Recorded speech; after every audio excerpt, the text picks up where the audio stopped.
Cycle യാത്രികനായ വിദ്യാർത്ഥിയെ electric car ഇടിച്ച് മരിച്ച സംഭവത്തിൽ കൊലപാതകമെന്ന് ഉറപ്പിച്ച് പോലീസ്. 10ാം ക്ലാസ് വിദ്യാർത്ഥിയെ തിരുവനന്തപുരം പൂവച്ചാൽ പുളിക്കോട് ആദിശേഖരനാണ് മരിച്ചത്. പുളിക്കോട് ക്ഷേത്രത്തിന് സമീപം ബന്ധുവായ യുവാവ് ഓടിച്ചിരുന്ന കാറാണ് ഇടിച്ചത്. CCTV ദൃശ്യങ്ങൾ ഞെട്ടിക്കുകയാണ്. CCTV ദൃശ്യത്തിന്റെ അടിസ്ഥാനത്തിൽ കാർ ഓടിച്ചത് പൂവച്ചാൽ പുളിങ്കോട് ഭൂമിക വീട്ടിൽ പ്രിയരഞ്ജനെതിരെ നരഹത്യാ കുറ്റത്തിന് കേസെടുത്തിട്ടുണ്ട്. വിദ്യാർത്ഥിയുടെ ബന്ധുക്കളുടെ മൊഴിയും CCTV ദൃശ്യത്തിന്റെ അടിസ്ഥാനത്തിലുമാണ് നരഹത്യാ കുറ്റത്തിന് കേസെടുത്തിരിക്കുന്നത്. പ്രിയരഞ്ജൻ ഒളിവിലാണ്. മുൻ പ്രവാസിയാണ് ഇയാൾ. അധ്യാപകനായ അരുൺകുമാറിന്റെയും സെക്രട്ടേറിയറ്റ് ജീവനക്കാരിയായ AB ഷീബയുടെയും മകനാണ് കൊല്ലപ്പെട്ടത്.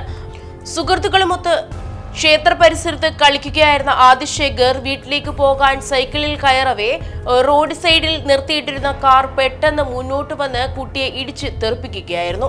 സംഭവ സ്ഥലത്ത് വെച്ച് തന്നെ വിദ്യാർത്ഥി മരിച്ചു.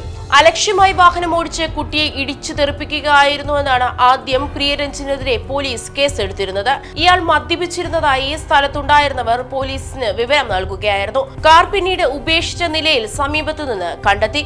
അപകടത്തിന് മുൻപ് പ്രിജിത്ത് ക്ഷേത്രത്തിന് മുന്നിൽ മൂത്രമൊഴിച്ചിരുന്നു. ഇതിന് ചോദ്യം ചെയ്ത കുട്ടിയോട് പ്രിയരഞ്ജൻ കയർത്തിരുന്നു.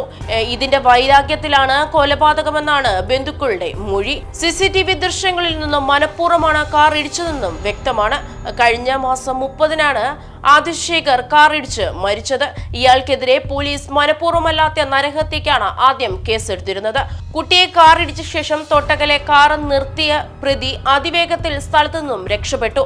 അതേസമയം വിദേശത്ത് ജോലി ചെയ്യുന്ന ഭാര്യയ്ക്ക് ത്തേക്ക് പ്രതി രക്ഷപ്പെട്ടതായാണ് നാട്ടുകാർ പറയുന്നത്. ആദിശേഖർ കാട്ടാക്കട ചിന്മയ മിഷൻ സ്കൂളിലെ 10ാം ക്ലാസ് വിദ്യാർത്ഥിയായിരുന്നു. പുളിങ്കോട് ക്ഷേത്രത്തിന് മുൻവശത്താണ് അപകടം നടന്നത്. അപകടത്തിന് 15 മിനിറ്റ് മുമ്പ് പ്രിയരഞ്ജൻ സംഭവ സ്ഥലത്ത് കാറുമായി കാത്തിരുന്നു. സൈക്കിളുമായി ആദിശേഖർ റോഡിലേക്ക് എത്തിയെന്ന് ഉറപ്പാക്കിയ ശേഷം കാറുമായി മുന്നോട്ടെത്തി ദേഹത്തേക്ക് ഇടിച്ചു കയറ്റുകയായിരുന്നു. ക്ഷേത്ര പരിസരത്ത് മൂത്രമൊഴിച്ചതിനെ ചോദ്യം ചെയ്തതിന്റെ വൈരാഗ്യത്തിലാണ് കൊലപ്പെടുത്തിയെന്നാണ് മാതാപിതാക്കൾ പരാതിയിൽ പറയുന്നത്. CCTV ദൃശ്യങ്ങൾ പരിശോധിക്കുമ്പോൾ മനഃപൂർവ്വം ഇടിച്ചു വീഴ്ത്തിയതാണെന്ന് വ്യക്തമാകുന്നുണ്ട്.